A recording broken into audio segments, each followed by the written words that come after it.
Hey guys, back again with another video from Troglodyne. Today the topic is going to be on Incentives. Yeah. incentives. Yes, particularly group versus individual incentives and Yeah. why that matters. So I've worked at firms that both incentivize the individual for excellence and that incentivize groups, say a team or even whole divisions for performance. And that's usually going to be in the form of a bonus of some kind, right? And whenever I see the group thing, then I always see the same pattern where essentially one person underperforms Or and one group within a division, something like that. yeah, and it drags the whole thing down, and that causes resentment against the underperformers.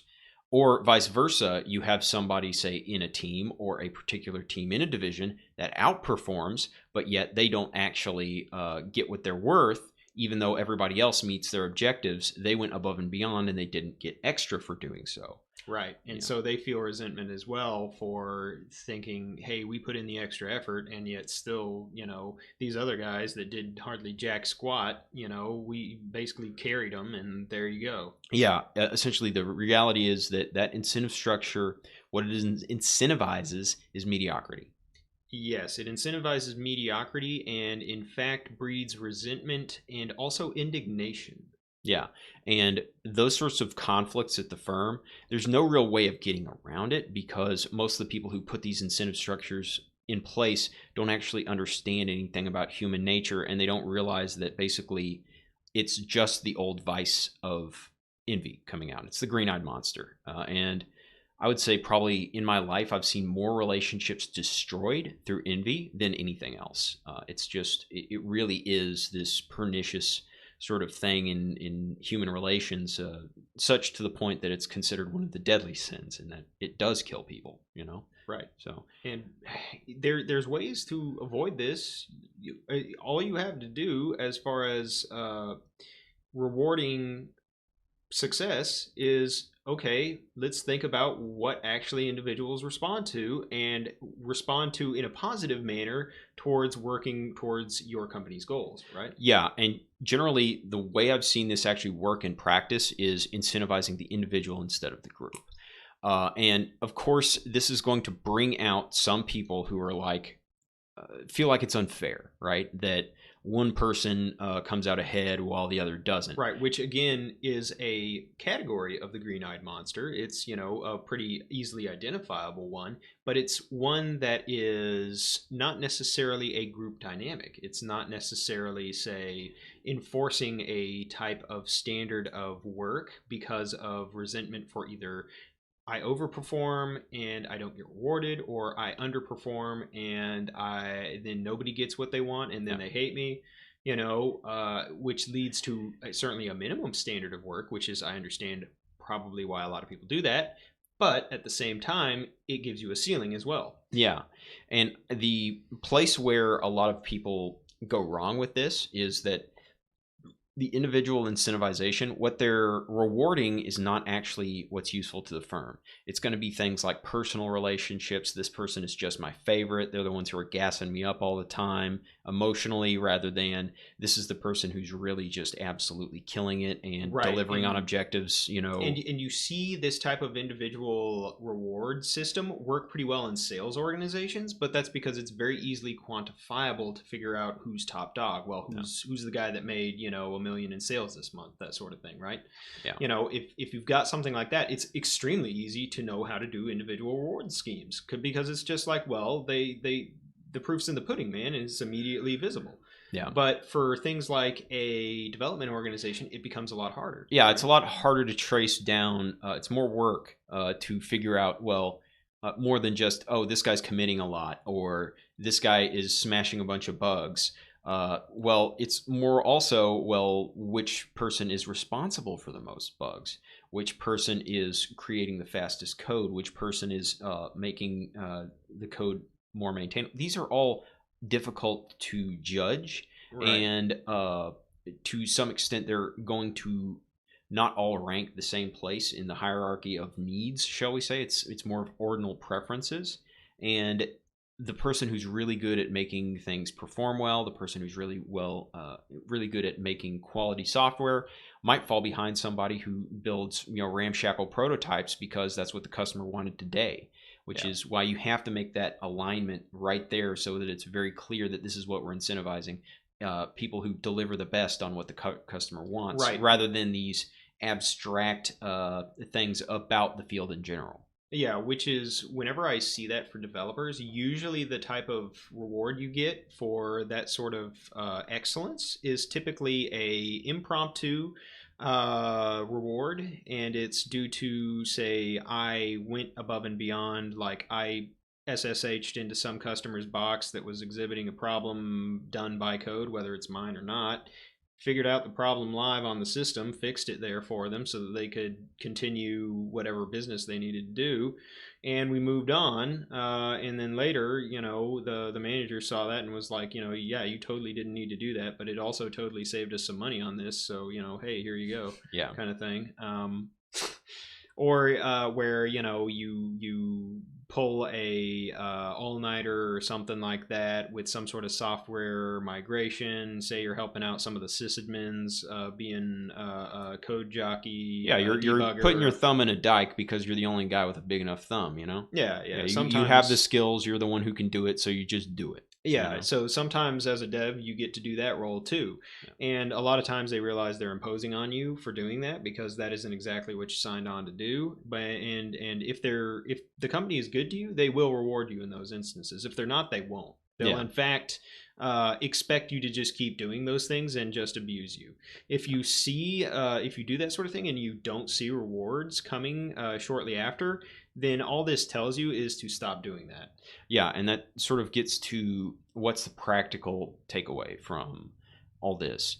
If you as an employee so we'll go from employee to manager. If you as an employee see this and understand what the consequences are, if you're seeing this group reward stuff, you have two ways of going about it. Number one, you can check out, but that's going to be bad for your career long term because you're going to stagnate technically and in your skills. Or you can simply ignore the rewards and act like they're not really there and just consider them more like this is part of my base salary and it's just going to come or it's not going to come, right? Right. And certainly if you're of the mindset, a lot of programmers are, where their day job is kind of something they're working on while they're trying to get a micro ISV going or some sort of other side hustle or whatever else. If you don't view your corporate job as your main gig, so to speak, then that's a perfectly understandable attitude to take. But you have to have that something else on the side that is providing you either the validation or the type of money that you're looking to get. And the trouble I see goes into the manager side of this stuff. You don't want a bunch of employees like that. You ideally actually want a bunch of people who are committed to the cause, who actually love the idea of the company, who love where you're going, right? You want this sort of stuff rather than the guys that are like, look, I'm a hired gun, get over it. Well, and what you want to be firing on all cylinders is in fact the environment where everyone is sharpening their saw against everyone else. It's not necessarily a cult, but it is a culture of excellence where they are all trying to help each other get better and perform better for the customer, and also towards their own advancement of their own goals in their life. Yeah, and so this sort of gets to what's the silver lining about the drawbacks to individual incentivization is that it will smoke out the envious, those people who are like that in your firm, and it's going to give you an opportunity to either put them back on the right path or just get rid of them. And by the right path, I mean they should see them not getting an individual incentive as a reason for them to actually step up their game. Right. And as a manager, if you're talking to them and that sort of thing, and after you've validated, yeah, I understand why you'd feel this way, that sort of thing, you can then move on to the more important part of, well, so then how can you get better, right? Yeah. Are there some people that we need to surround you with that are excellent? That you're just not getting the type of environment that you're in to thrive and continue growing. And if that's the case, how do we root out this problem? Whether it's some sort of weird group dynamic, whatever the heck it is, whether it means they need to be somewhere else or they need to be somewhere else, as in not with the company. Yeah, so that's where you're going full Dr. Phil Ham and saying, "How's that working out for you?" Right? Yeah, pretty much, man. But But usually it's not that severe. Usually whenever I say somewhere else, like they just need to be on a different group because whatever group dynamic there has turned out to be, dysfunctional, something like that. Yeah. But the individual members actually seem to be just fine so long as they're actually surrounded by other people that are focused on excellence and bringing value to the customer.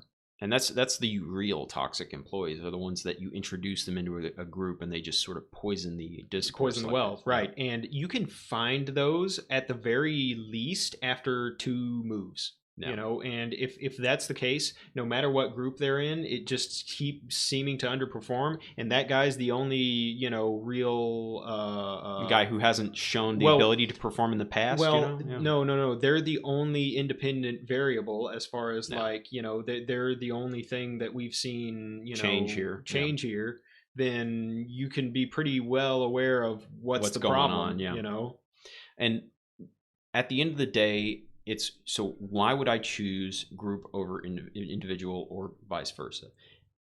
Group incentivizes these sorts of conflicts. Okay, these it incentivizes enviousness. It incentivizes all that, and there's nothing you can really do about it. Okay, it's going to happen, and you can't control it. It's going to have a minimum type of indignation and conflict level baked into your organization whenever you do this.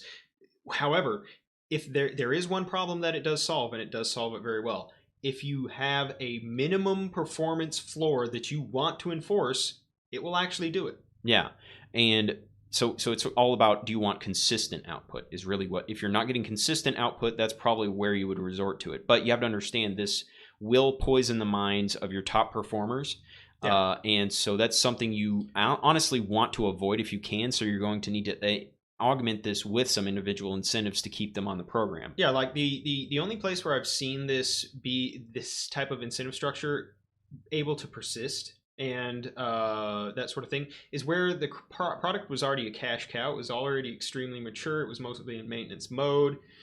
In that case, yes, you do want a minimum standard of care because you are looking to have a certain SLA with regard to bugs, with regard to support, that sort of thing. Yeah. So in some ways, it can make sense in certain circumstances, but it can't ever stand by itself. You can't ever rely on it fully. You will, at the end of the day, never be able to get away from individual incentivization, or you will kill excellence at your firm, and you need excellence at a firm. Okay? Yeah, even if you do that, you should still reward individuals for their excellence, just because it will motivate them to actually get emotional investment in the firm. And most importantly, it smokes out the wrong type of people, okay? Rather than the just group incentives on alone by themselves, they hurt the right type of people, okay?